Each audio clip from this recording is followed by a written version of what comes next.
पुत्रदा एकादशी व्रत कथा।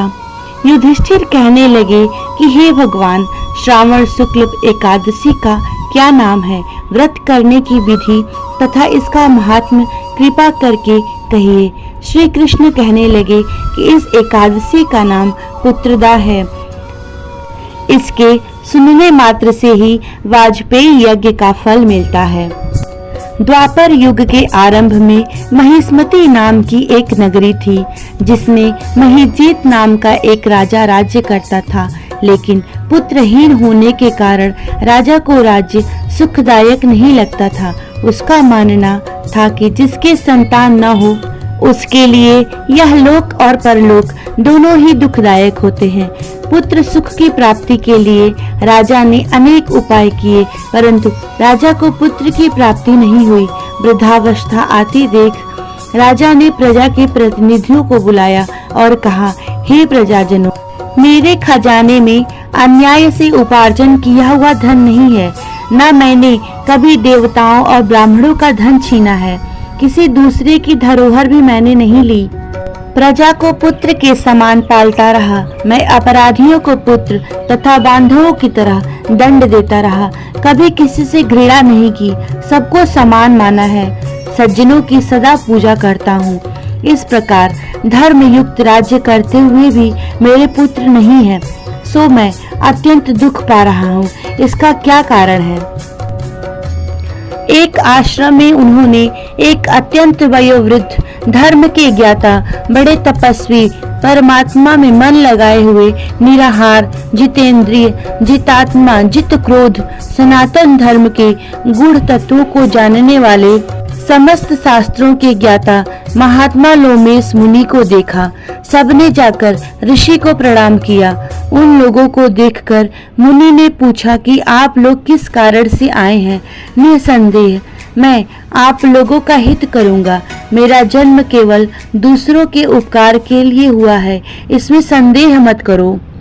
लोमेश ऋषि के ऐसे वचन सुनकर सब लोग बोले, हे महर्षि, आप हमारी बात जानने में ब्रह्मा से भी अधिक समर्थ हैं, अतः आप हमारे इस संदेह को दूर कीजिए। महिष्मतीपुरी का धर्मात्मा राजा महिजीत प्रजा का पुत्र के समान पालन करता है, फिर भी वह पुत्रहीन होने के कारण दुखी है।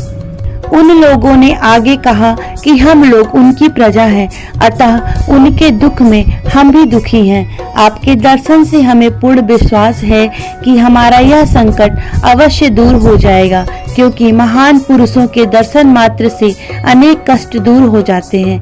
अब आप कृपा करके राजा के पुत्र होने का उपाय बतलाएं।